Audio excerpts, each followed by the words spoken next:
Hello students, in the previous lecture we had studied about the resistance and resistivity, the difference between resistance and resistivity, conductor, insulator, superconductor, semiconductors. Today we are going to study about the system of resistors and effective resistance.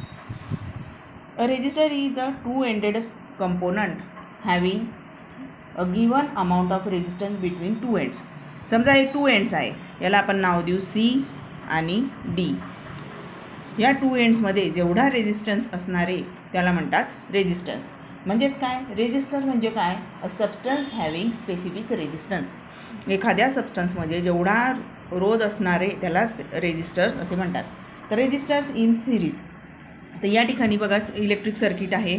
Circuit नेहमीप्रमाणे आपलं असं circuit आहे. तर या ठिकाणी positive end आहे, इथे negative. ही की आहे, याला आपण के असं नाव देऊ. नंतर हा सेल, याला सेल म्हणतात. नंतर ammeter. What is the use of ammeter? Ammeter it is use to measure the current. इथे पॉझिटिव्ह, इकडे निगेटिव्ह असणार आहे.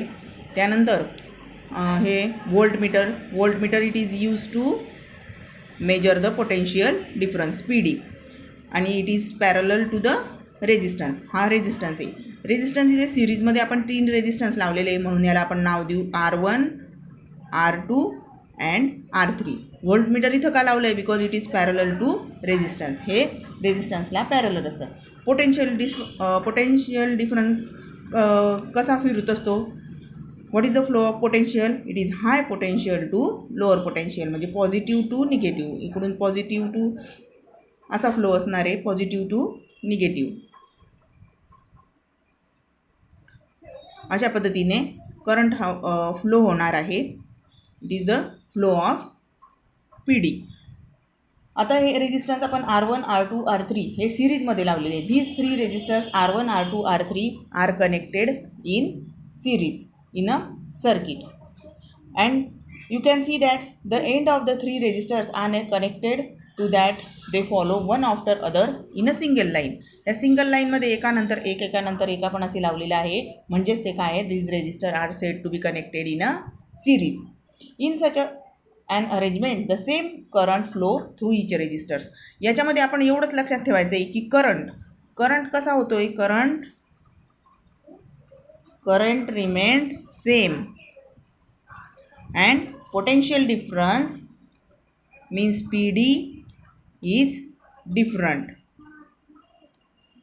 सिरीजमध्ये तुम्ही एवढं फक्त हे 2 शब्द एवढे लक्षात ठेवायचे की करंट हा सेम असतो आणि पोटेन्शियल डिफरन्स हा डिफरंट असतो. याच्यावरून तुम्हाला पूर्ण याचं डेरिवेशन लिहिता येणार आहे. आणि त्यामुळे आकृतीसुद्धा तुम्हाला पाठ करायची गरज नाही आहे. फक्त रेजिस्टन्स असा सिरीजमध्ये असतो. आपण इलेक्ट्रिक सर्किट काढतो त्याप्रमाणे सर्किट काढायचं आहे. आणि आता आपण त्याचं डेरिवेशन लिहिणार आहे. करंट हा सेम आहे, flows through the resistor. The value of current I and potential difference between C and D is V. Current काय आहे? I हा करंट फ्लो होतो आहे आणि पोटेन्शियल डिफरन्स V या सर्किटमधनं फ्लो होतो आहे. Therefore according to Ohm's law, मग या ठिकाणी व्होल्टेज काय असणार आहे? V1, V2, V3. According to Ohm's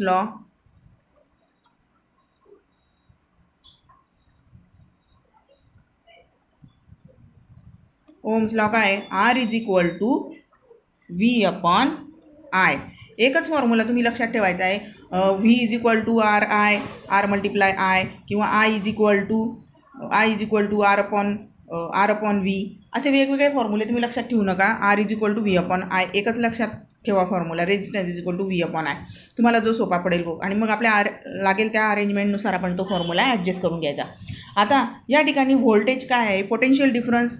या ठिकाणी रेजिस्टन्स R1, R2, R3 आणि पोटेन्शियल डिफरन्स इज डिफरंट आहे.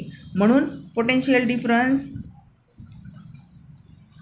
R V1, V2 and V3. Therefore total potential difference in a series, ये काय आहे? सिरीज. म्हणून Vs is equal to V1 plus V2 plus V3. हे झालं आपलं फर्स्ट इक्वेशन. आणि अकॉर्डिंग टू ओम्स लॉ, म्हणून या ठिकाणी Vs इज इक्वल टू याच्यामध्ये आपण बदल करून घेऊ. V इज इक्वल टू काय येईल? R multiply I, R S multiply I. म्हणून आता इथे आपण V1 टाकलं तर काय येईल, V1 is equal to R1 multiply I because current is same.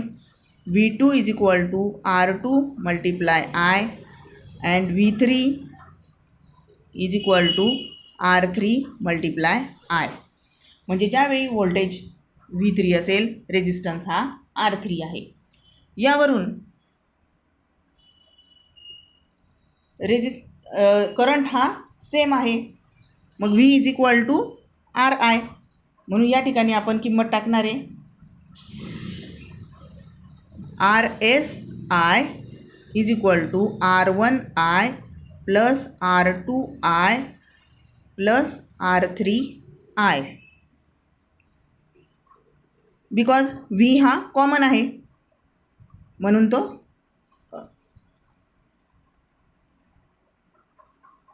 Cancel झालेला आहे. मग या ठिकाणी आय हा कॉमन आहे, नाही V is equal to R S I आहे. V1 इज इक्वल टू आपण V S is equal to V1 plus V2 plus V3 या इक्वेशन 1मध्ये आपण या किमती टाकलेल्या आहे. Substitute the value in equation, इथे लिहून टाकू, substitute the values in equation 1. Equation 1मध्ये आपण व्हॅल्यू टाकला आहे व्ही एसची काय आहे, RS1, V1, R1 I, R2 I and R3 I.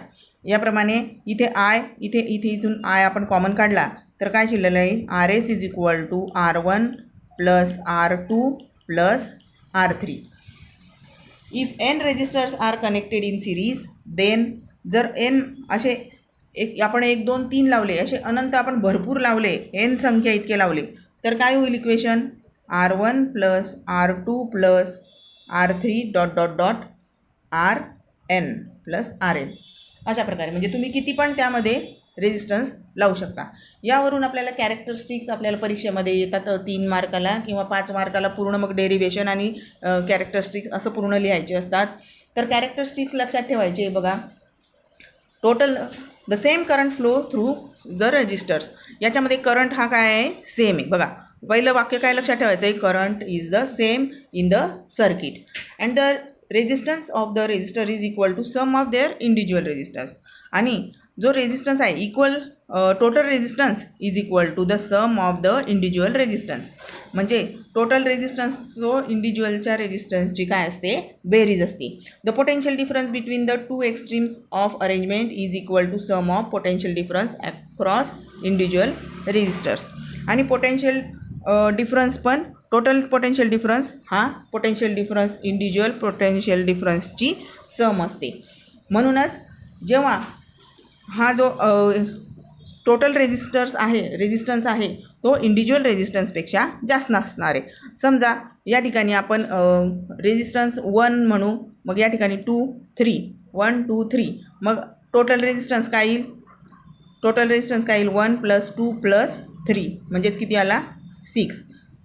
अशा प्रकारे टोटल रेजिस्टन्स हा याच्यापेक्षा इंडिव्हिज्युअलपेक्षा जास्त असणार आहे. म्हणजे हा इंडिव्हिज्युअल आहे, याच्यापेक्षा टोटल रेजिस्टन्स हा जास्त असतो. And this arrangement is use to increase the resistance in a circuit. आणि याच्यामध्ये रेजिस्टन्स हा इन्क्रीज असतो, यामध्ये रेजिस्टन्स हा वाढलेला असतो, त्यामुळे ॲटोमॅटिकली करंट हा डिक्रीज झालेला असतो. जेव्हा टोटल रेजिस्टन्स इन्क्रीज होतो तेव्हा करंट हा डिक्रीज होतो. But same current flow in a circuit, पण करंट या सर्किटमध्ये सेम करंट हा फ्लो होत असतो. आज आपण बघितलं current in a series, resistance in a series and त्याचं डेरिव्हेशन आपण बघितलं आहे. ते तुम्ही घरी लिहा आणि त्याची प्रॅक्टिस करा. धन्यवाद.